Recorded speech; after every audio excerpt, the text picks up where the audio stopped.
नमस्कार, मैं हूं शशि रंजन और आपका बहुत बहुत स्वागत है जनता टीवी पे। और आप देख रहे हैं हमारे साथ ये खास कार्यक्रम। नाम तो अब आपको याद हो चुका होगा, थर्मामीटर दिल्ली वाला। अब कई लोगों से आपकी मुलाकात करवा चुके हैं और अब कुछ घंटे रह गए 25 तारीख में, जब हम मतदान करेंगे और अपने पसंद के कैंडिडेट के लिए वोट देंगे या अपने पसंद के पार्टी के लिए वोट देंगे। आज हम हैं, ये समालखा का मनाना गांव है और हरियाणा के पूर्व मुख्यमंत्री और करनाल से बीजेपी के उम्मीदवार मनोहर लाल खट्टर जी का एक रोड शो है। तैयारियां पूरी हैं और बताया जा रहा है कि कुछ मिनट में खट्टर साहब आने वाले हैं। तो ज़रा आपको इस रोड शो में, हमने कहा इस रोड शो में आज थर्मामीटर लगाया जाए और ये समझने की कोशिश कि कुल मिला के माहौल क्या है। अब आपको पता है कि थर्मामीटर हम लगाते हैं, टेम्परेचर आपको नोट करना होता है। तो देखिए, एक बार नज़ारा देख लीजिए।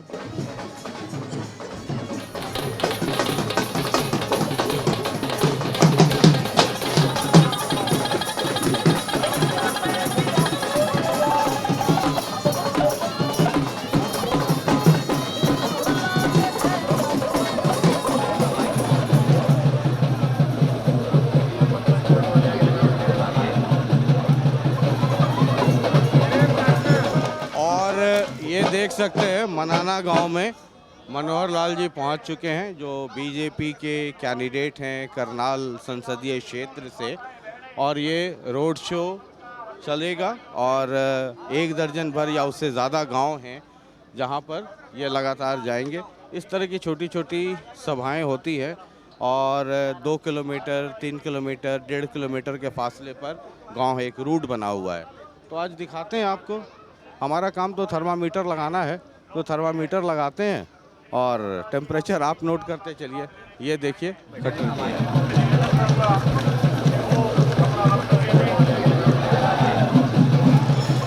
जैसा आपको मालूम है कि लोकसभा का चुनाव ये आया है और 25 मई को, यानी आज से मात्र 3 दिन बाद अब इस लोकसभा चुनाव की पोलिंग हो रही है। देश के प्रधानमंत्री नरेंद्र मोदी जी ने आपके भाई मनोहर लाल को 542 मेंबर चुने जा रहे हैं, सारे देश से चुने जा रहे हैं। 7 चरणों का चुनाव, जिसमें से 5 चरण हो गए। अब अगला 6ठे चरण की बारी 25 तारीख को है। अब मात्र 2 दिन 3 दिन के सिलसिले में हर गाँव में मैं जा रहा हूँ, सबसे निवेदन कर रहा हूँ कि आप लोग अपने आसपास के परिवारों में, अपने परिवार, हरियाणा सरकार के माध्यम से आपकी सेवा अपनी की है और इतने सारे परिवर्तन किए हैं। अगर आप मेरा सहयोग करना और मैं कम समय में भी अपनी बात को आपको पहुँचा पाया होगा, तो आप 25 तारीख को इस बार कमल के निशाने वाले बटन पर इतना दबा दो, उसको बटन खींच जाए और 4 जून को मशीनें भी हैंग हो जाए। कमल का फूल, कमल का फूल।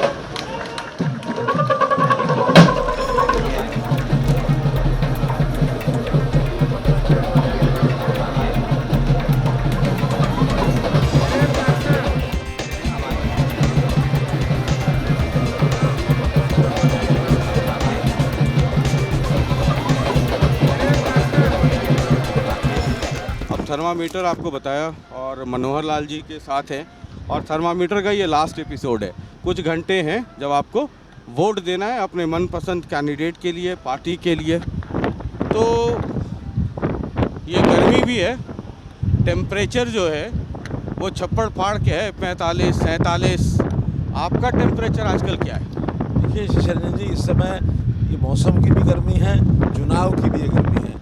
और जैसे जैसे मौसम की गर्मी 45-47 बढ़ी है, वैसे वैसे अब चुनाव को मात्र 2 दिन शेष बचे हैं, 3 दिन। इस समय चुनाव की गर्मी भी अपने पूरे जोरों पर है। लेकिन दोनों गर्मी होने के बाद जितना उत्साह हमको गाँव में मिल रहा है, शहरों में मिल रहा है, सभाओं में, रोड शो में, मैं उससे ये निश्चित मैं एक प्रकार से अपने आप को विश्वास दिला सकता हूँ, बाकी सबको विश्वास दिला सकता हूँ कि जो हमारा टारगेट है हरियाणा का कम से कम 10 की 10 लोकसभा की और 1 विधानसभा की 11 कमल हम खिला करके मोदी जी की झोली में 4 जून को डालने वाले हैं। आप 10 की 10 कर रहे हैं। सट्टा बाज़ार, सोशल मीडिया, ये जितने लोग हैं वो कोई कह देता है 7-3, कोई कहता है 5-5, कोई कहता है कि 2 सीटें करनाल और गुड़गांव तो कंफर्टेबल हैं, बाकी बीजेपी जो है टफ फाइट में फंस गई है। देखिए, इनके अपने बाज़ारों के अपने तरीके होते हैं। ये शुरू करते हैं 1 सीट से 2 सीट से, आज वही बढ़ते बढ़ते कोई 8 कह रहा है, कोई 9 कह रहा है, लेकिन ये अनुमान तो हमारा अपना है क्योंकि जनता में हम जा रहे हैं, वो जनता में नहीं जाते। वो अपने एसी रूम में बैठ करके अंदाजे लगा रहते हैं, आपसे पूछते हैं, इनसे पूछते हैं, उनसे पूछते हैं, अखबारें पढ़ते हैं। जनता का एक बहुत बड़ा वर्ग ऐसा होता है, साइलेंट वोटर जिसको कहते हैं, वो देखता है कि किसके हाथ में हमारा भविष्य सुरक्षित है, किन्होंने हमारे लिए काम किया है। वो जब मोदी जी का हिसाब लगाते हैं कि मोदी जी ने क्या क्या किया और सामने मुकाबले में कौन है, उनको उत्तर ही नहीं मिलता कि सामने मुकाबले में कौन है। आखिर यहाँ तो एक टीम के प्रमुख हैं, सबको मालूम है मोदी जी हैं, वरना पूछा जाए यूपीए के सामने आखिर तुम्हारा लीडर कौन है। 20 पार्टियां, 20 लीडर हैं। और अभी तो कोई चर्चा एक समाचार मीडिया के माध्यम से आया था कि वो अंदर अंदर विचार कर रहे हैं कि हम 5 सालों में 5 प्राइम मिनिस्टर बना देंगे। जनता सब समझती है, जनता को मालूम है कि देश की स्थायित्व सरकार किसके हाथ में रहेगी, कौन उसको चलाएगा। इस नाते से जनता का जो अंडर करंट है वो आखिर में 3-4 दिन में पता लगता है, वो आज हमें पता लग रहा है कि हमारी 10 की 10 सीटें आएंगी। कई लोग ये कहते हैं, जो आपके ओपोनेंट्स हैं, जो मोहब्बत करते हैं, जाहिर है बेइंतहा इश्क वाला मामला होता है, कहते हैं कि बीजेपी जो है वो मोदी जी के नाम पे, कैंडिडेट के नाम पे चुनाव नहीं लड़ रही है। बहुत सारे लोग हैं, 10 साल आपका टेन्योर हो गया, सेंटर में भी, स्टेट में भी, तो अपने काम की जगह मोदी नाम केवलम कर रहे हैं बीजेपी वाले लोग, और ये जानबूझ करके मोदी वर्सेस राहुल या मोदी वर्सेस केजरीवाल करते हैं ताकि लोगों का ध्यान कैंडिडेट से हट जाए, इशू से हट जाए। पहला विषय तो ये है कि आखिर मोदी वर्सेस राहुल, इसमें तकलीफ क्या है, क्योंकि ये देश का चुनाव है, पार्लियामेंट का चुनाव है, और पार्लियामेंट में जो नेतृत्व होता है, नेतृत्व की जो नीति होती है, उनकी जो नीयत होती है, उसी में से सब चलता है। नेता जो होता है उसका नाम नेता इसलिए है कि वही सब कुछ, इंजन वही होता है। अगर इंजन के आधार पर हम अपनी बात नहीं कहेंगे, एक इंडिविजुअल के कारण से, हालांकि इंडिविजुअल के कारण से भी हमारी कोई कमी नहीं है, हमारा हर कैंडिडेट एक से एक बढ़िया है, लेकिन इसमें उनको तकलीफ नहीं होनी चाहिए कि आखिर हम अपने नेता के नाम से चुनाव लड़ते हैं। नेता के नाम से ही चुनाव लड़ा जाता है, नेता मुखिया होता है। आज हम तो समझते हैं कि हमारी सरकार मोदी जी के नेतृत्व, क्योंकि काम तो मोदी सरकार ने किए हैं। आखिर ये कठोर निर्णय कोई एक मेंबर ने थोड़ी लिए हैं। 370 हटाने का काम किसी एक मेंबर ने थोड़ी किया है। राम जन्मभूमि के मंदिर का निर्माण किसी एक मेंबर ने थोड़ी किया है। ये सब नेतृत्व के ऊपर होता है, कौन से काम करने हैं। आखिर 370 की जो बीज बोया, वो भी एक नेता ने बोया था, नेहरू जी ने बोया था। उस समय अगर ये बात सरदार पटेल के हाथ में होती तो ये 370 नहीं आने वाली थी। तो नेताओं का रोल होता है अपना सरकार चलाने में। जब प्रदेश का चुनाव आएगा तो प्रदेश के नेता की बात होगी, जब केंद्र का चुनाव हो तो केंद्र के नेता की बात होगी। लोग अपने आप उपलब्धियों की बात करते हैं, वो केंद्र की भी करते हैं, वो प्रदेश की भी करते हैं, इसलिए हमें बहुत बताने की जरूरत नहीं होती। उपलब्धियाँ भी पता है, मुद्दे भी पता है, सब पता है। आखिर ये कांग्रेस वाले गरीबी हटाओ, ये कब से लगे हुए हैं? 1970 में इंदिरा गांधी गरीबी हटाओ के मुद्दे पर सरकार में आई थी, हटा पाई क्या? लेकिन आज मोदी सरकार ने 20 करोड़ लोगों को गरीबी रेखा से बाहर निकाल दिया।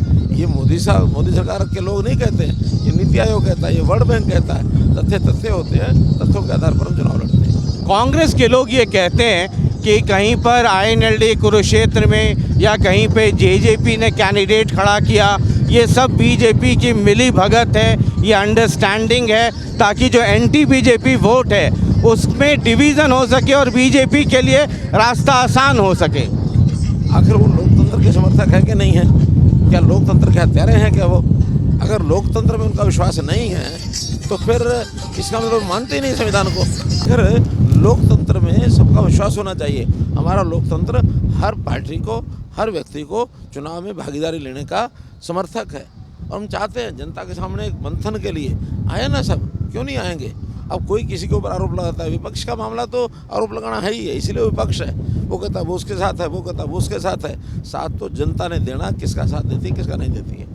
ये जो कांग्रेस के लोग या जो इंडी गठबंधन है, उनके लोग कहते हैं कि अगर थम्पिंग मेजॉरिटी या इस बार अगर मोदी जी आ गए तो, और अगर 400 पार की जो बात कर रहे हैं, वो एक मंशा है कि इस बार आए तो संविधान में बहुत छेड़छाड़ हो जाएगा, बहुत बदलाव हो जाएगा, इसलिए इनको रोकना चाहिए। पहली बात तो ये है, यही संविधान है जिस संविधान के सहारे भारतीय जनता पार्टी की सरकार यहाँ तक पहुँची है। यही संविधान है। देश के अंदर आज अधिकतम स्टेट्स में भारतीय जनता पार्टी की सरकार है। यही संविधान है जो हमारे मौलिक अधिकारों की सुरक्षा करता है। आखिर इन लोगों ने संविधान के बारे में कभी विचार भी किया कि संविधान की भावना क्या है? तोड़ मरोड़ करके अपने फ़ायदे के लिए कुछ भी करते रहे हैं। मैं हरियाणा की बात कहूँ तो आखिर मिर्चपुर कांड जब हुआ, संविधान कहाँ चला गया था? उस मिर्चपुर कांड में उन दलितों को जिनको डराते हैं, उन दलितों को पिटाई मरवाई करवाने का काम, उनको जिंदा जलाने का काम इन कांग्रेसियों ने किया। 1984 में जब सिखों के गलों में टायर डाल करके इन लोगों ने भुनवाया फुकवाया, उस समय संविधान कहाँ चला गया था? संविधान समाज के हर वर्ग की सुरक्षा करता है, हर वर्ग की सुरक्षा चाहता है। मुझे याद है 80 से पहले हम छोटे होते थे, पूरे देश भर में आज यहाँ दंगा हुआ, आज वहाँ दंगा हुआ, आज यहाँ लोग मारे गए, आज वहाँ खून करने की बह गई। क्या 2000 के दशक के बाद कहीं कोई इस प्रकार के झगड़े हुए कि दंगे हुए? नहीं हुए, क्योंकि मोदी जी की सरकार के बाद ये चीज़ें अब प्राय समाप्त हो गई हैं। ये तो 370 को, आखिर वो भी तो संविधान का हिस्सा था, 370 को घुसेड़ दिया संविधान में। अच्छा, अब हम दूसरे गांव में आ गए हैं और मनोहर जी का संबोधन होगा। तो ये देखिए इस तरीके से रोड शो चल रहा है मनोहर जी की राम राम। और ये देखिए निवासियों रोड शो में हैं और लोग मिल भी रहे हैं, फूल की भी वर्षा हो रही है। अब हम तो थर्मामीटर लगा रहे हैं, आप टेम्परेचर नोट करते चलिए। इस तरीके से छोटी छोटी सभाएं होती रहेंगी और दर्जन भर से अधिक गांव हैं जो ये चल रहे हैं।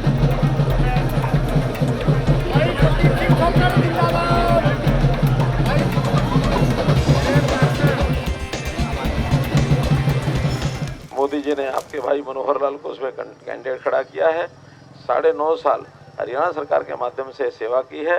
अब आप लोग एक बड़ी मेजॉरिटी से, बड़े मतदान से आपके भाई को अगर पार्लियामेंट भेजेंगे तो आपकी हर आवाज़ को वहाँ उठाया जाएगा।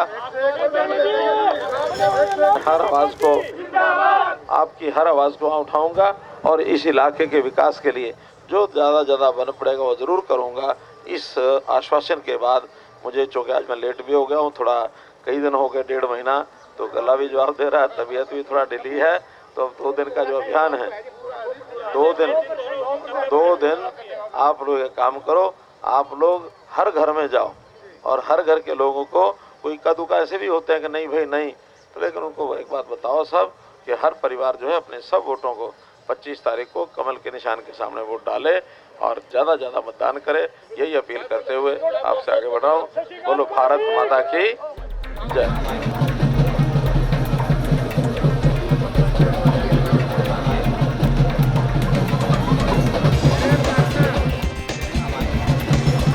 चलिए, तो ये देख रहे हैं थर्मामीटर ही है, टेम्परेचर आप नोट कर रहे होंगे। एक के बाद दूसरा गांव, फिर तीसरा गांव, ऐसे ही चलता रहेगा। तो ये हम लोग बातचीत कर रहे थे, लेकिन ये ऐसे ही आपका रोड शो चलता रहेगा? लगातार मैं दिन में 15, 16, 18 गांव तो मेन रोड के होते हैं। आसपास के कहीं जो दूरी पर होते हैं उनको भी बुला लेते हैं। मुझे लगता है कि 25 गांव एक रोड शो में होते हैं और मेरे आज 13वें दिन का ये रोड शो है। अभी 3 और होंगे तो 16 रोड शो मेरे हो जाएंगे और मैं अगर 25 भी मानता हूँ तो 400 गाँव के अंदर मेरा जाना हो जाएगा। कुल पंचायतें हमारे यहाँ इस लोकसभा में 500 और 60 के आसपास हैं। तो भी बाकी जगह पर भी हमारे जो कार्यकर्ता वो जा रहे हैं और सब जगह अपील कर रहे हैं। क्षेत्र बहुत बड़ा होता है तो मात्र, क्योंकि मुझे पूरे हरियाणा में भी विधानसभाओं के जो टूर थे वो करने पड़े और मैंने 15 तारीख से और पूरी लोकसभा में समय लगा रहा हूँ। बाकी जगह पर तो अपने कैंडिडेट सब जगह बहुत पहले समय लगा रहे हैं। मतलब ये जो बाहर के लोगों को लाल बत्ती और ये गाड़ी और ये सिक्योरिटी और ये पायलट, ये सब जो दिखता है वो अंदर उतना सुखद है नहीं। मतलब हाँ, कई लोग कहते हैं कि पॉलिटिक्स बड़ा लिक्विडिटी वजह से, मैं मीडिया में कहता हूँ, हमने कहा कभी इसके अंदर आकर के देखो तब पता चलेगा। तो ये इतना आसान नहीं है। अभी तो ठंडी हवा चल रही है और एक 3 घंटे बाद जब चलेगी तब आपको भी पता लगेगा। शायद आप भी उतर के भाग जाएंगे इस लू के अंदर में कोई टूर लेने के लिए आऊँगे नहीं हम, इसलिए मैंने कहा जल्दी सुबह ठीक है, हम वापस बातचीत पे लौटते हैं। जो ऑपोजिशन के लोग कह रहे हैं कि ये बीजेपी, आपने कहा कि ठीक है, ये एक म्यूचुअल अंडरस्टैंडिंग की लोग बात करते हैं, वो कितना सही है। और दूसरा जो इस पे आप कह रहे हैं, जिस समय आपसे पूछ रहा था कि अगर बीजेपी आई तो संविधान बदल देगी, ये जो मोदी जी कहते हैं कि ट्रेलर है, तो अपोजिशन के लोग कहते हैं ट्रेलर तो है, महंगाई देख लीजिए वो ट्रेलर है, बेरोजगारी देख लीजिए वो ट्रेलर है, तो बताइए पूरी फिल्म कैसी होगी?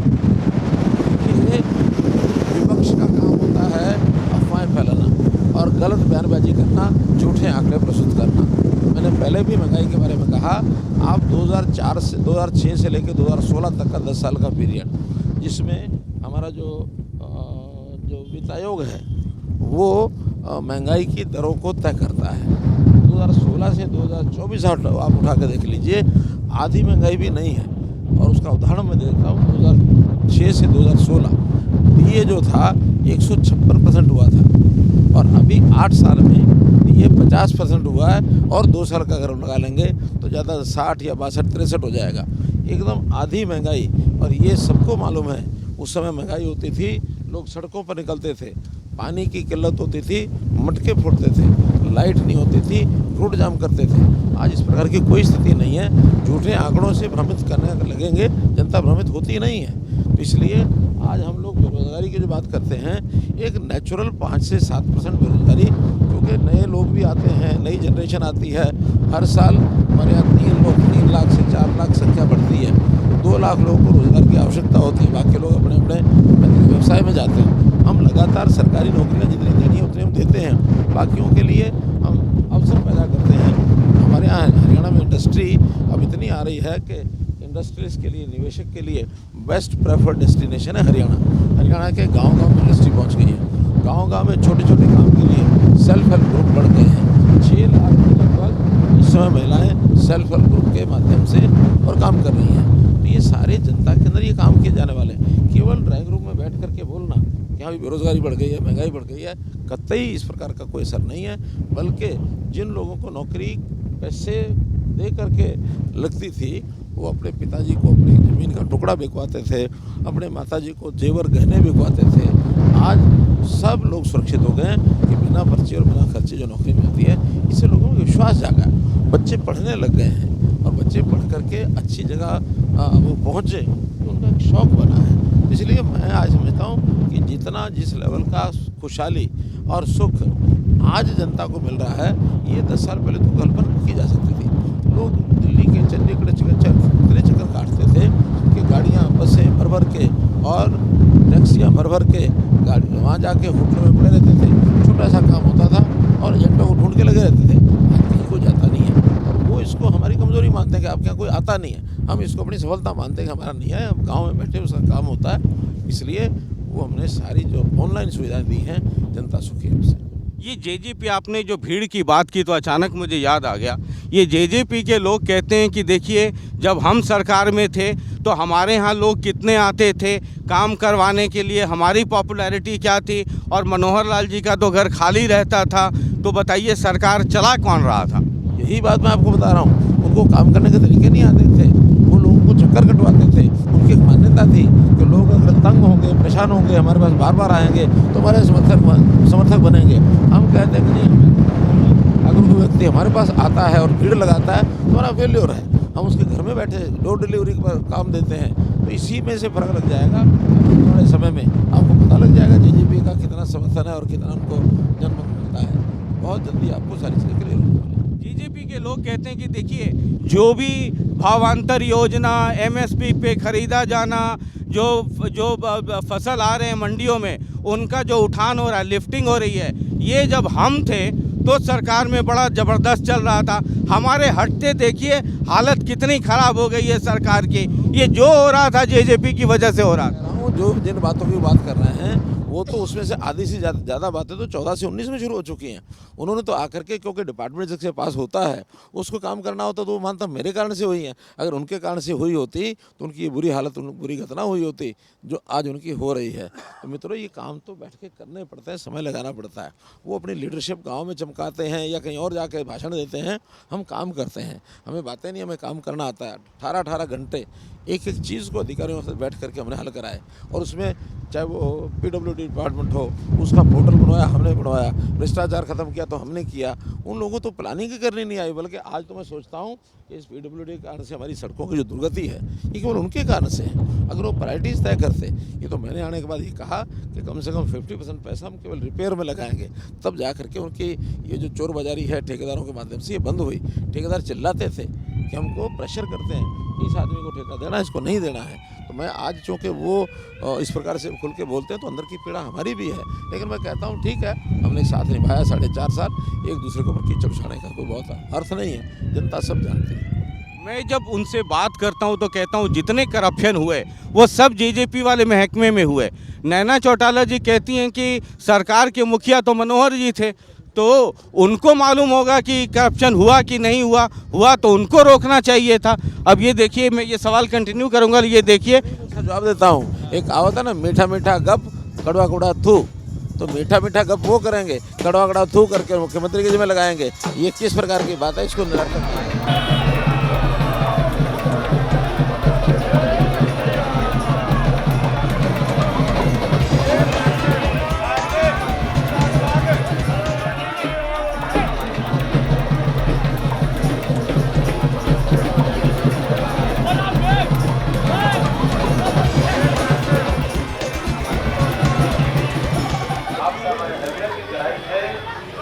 बहुत धन्यवाद करता हूँ, बहुत बहुत आभारी भाई बहनों। हमें पता है कि लोकसभा का चुनाव 25 तारीख 25 मई और 25 मई को मात्र व्यवस्था की वजह से 2 दिन में मैं सोचता हूँ 50-60 गाँव और इन्हें हर दिन 40-50 गाँव होते हैं तो उसको कवर होगा और 560 गाँव में से लगभग 450 गाँव का चुनाव हो जाएगा। 100 गाँव बचे हैं। आप लोग, हमारे नेता लोग उसमें जाकर के वहाँ भी अपील करें कि मोदी जी को हमने मजबूत बनाना है। मोदी जी का देश के बल्कि दुनिया के सबसे पावरफुल नेता जो हुए हैं, वो जो आज लंबे समय के बाद इतने काम उन्होंने किए, चाहे धारा 370 हटाई, प्रधानमंत्री का मंदिर बनाया, गरीबों के कल्याण के लिए हर गरीब घर में उन्होंने पहुँचाई, हर घर में उन्होंने शौचालय पहुँचाया।